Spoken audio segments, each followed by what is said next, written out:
Hello all, Game Methuselah. Wanted to talk today about a subject that currently is really near and dear to me, and I'll explain why. It's called fear of gaming.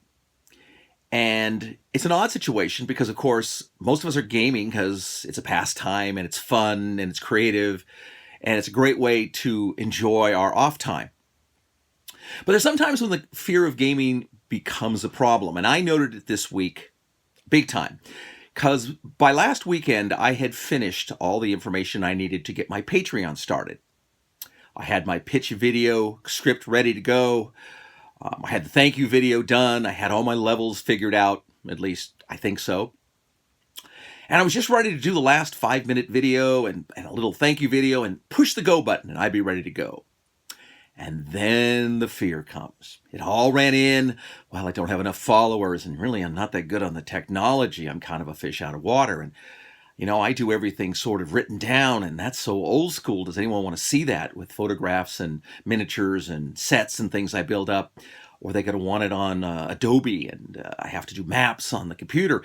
And all of a sudden it all races in. Well, what if they don't like it? What if people hate me? What if it's terrible? And that's where the fear of failure pops up.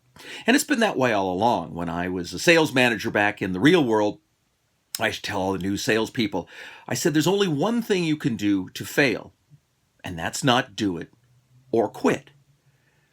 And that's where I was at. I was sitting here for over a week mulling on trying to make it better and cleaner and what better technology I have to get, instead of just pushing the go button and starting it up. And then letting the feedback determine what needs to be fixed, what needs to be improved. Because as someone said to me who really is on the very peripheral of gaming, they may not want to see all your technology. They just might want to hear what your game is about and what your 40 years of experience in role-playing brings to the table that they can utilize to improve their game. And if they want to join in on your campaign and play all over the country or the world with it, that's great. And that's what I have to do. So I just have to jump over that hurdle.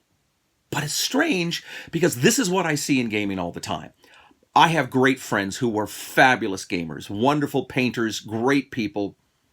They're in a role-playing campaign for years and years and years, decades or longer, and they've never DM'd. And I think it's that fear of failure. Now, Craig Steele had some legitimate fear. He said, Matt's video was like, don't worry about being lousy the first time you DM. All your gamers are going to be new and they're going to be lousy too. And Craig, of course, said, gee, that's great. But I get to game master for Jim Murphy and Matt Colville. So not quite the same thing. And that's kind of true. But most people are really accepting. And I guarantee you game masters are accepting of your play because they've been there. They've been on the very beginning of their campaign where they're trying to figure out what it's going to do. Or what happens to me all the time is I start to run a game and I've got it all planned out because I've actually prepared. And then everyone wants to make a left turn. No, we don't want that adventure. We want to go slay the gnomes and steal their treasure and fight whatever you got there. Well, oops, I get to run off the rails and start doing the old Methuselah sandbox, which I've become really great at. And nowadays, I run a pretty good game. Now, I've run fabulous games. I've run really good games. That's usually, I think, the norm. I've run some really stinkers. But that's just human nature. That's what happens when you play. And all the people who are going to play with you are going to appreciate it. They're going to love the great games. They're going to forget about your stinkers, or they'll at least just rag on you about it occasionally for it. But they're going to get out there and enjoy it. And what you need to do is just do it. If you're in a gaming group and you've been playing and you're enjoying the game, write an adventure. Sit down with the current GM and say, hey, I'd like to run a small adjunct adventure based upon some little thing you did a couple adventures ago that really interested me. Can I steal this and run off on it? Most of them are going to be thrilled to let you do that. Most game masters are going to love the break. Maybe they even get to play.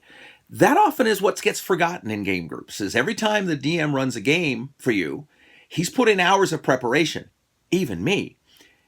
And at the end, his characters don't go up in levels and he doesn't get any of the substantial rewards that you get to have by having the thrilling heroics of running your game. Throw the fear out. I said this in business. I think fear is your body telling you that what you're doing is important. May only be important to you, but it means something, and it usually is valuable. If you're not nervous, you're likely not doing something very important. So get in there and get your feet wet on something new. In your group, if you've never role played, find a group and role play. If you've never board gamed, find a group and board game. If you think, well, I'm not going to be smart enough, I'm not going to win or whatever, you know what? You might be right. But what I have found over the years is sooner or later you're going to hook onto a game that you love, and then you're going to beat everybody. And it'll be like the Eclipse game where Dave Miles always says, when they want to say, hey, let's play Eclipse, and they all go, why? Jim Murphy will just win. It's not true, but it's what's happened because I really fell in love with the game, so I learned how to play it. I even got the app so I could play it online and really understand the rules. That's what happens when you enjoy a game. You become an expert at it, or you start to at least become good enough to be competitive. That's what you should do.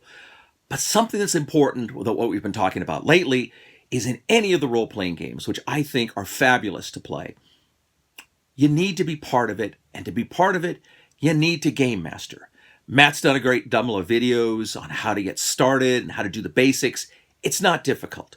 I'll do some stuff and I'll try to do a little bit more, and you'll see more content coming out from me on what I'm actually doing. I think it'll make it easier. And there's great stuff out there. Even watching Critical Role is a fabulous way to learn how to game master. It's 4 hours of a guy who's working very hard to put out really excellent content. And he's doing it. You can copy that. If you want to have a background and a storyline, don't invent something new right away.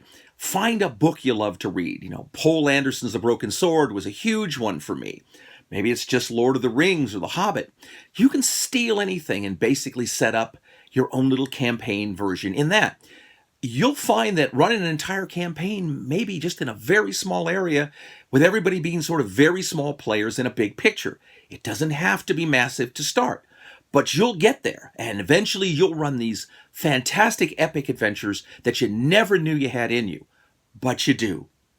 The only chance you have of not doing this is doing what I was been doing for the last week on my Patreon. Trying to convince myself that I can make it better, or maybe it's not good enough, or whatever. If I don't start it, and if you don't start it, we'll never know. It may stink, but it may be great. It may be the best thing in your game group. You might become one of the epic game masters in your group. I was nothing when I started. To be very frank, most of the time I think I'm nothing now. But I can sort of sit down and put together a fun adventure for people, and sometimes it just clicks and you get something magical. And that's what you live for in role-playing games. Those games, those nights, those adventures that just turn out terrific and everyone has a great time. So, cinch up your belt and don't be scared, but give it a shot. Talk to people if you've never game mastered who do. They're usually more than willing to help you. A lot of them will give you maps, suggestions, ideas. Lord knows I give out lots of them. And make your own adventure and get it going. Start small, work up. But some of the best game masters I've ever played for went years without running because I just didn't think they knew how to do it. And they turned out to be great. Anyway, I wanted to ring this out. In the meantime, get out there and play. So fight me, devils, fight, for I hate peace. Game on.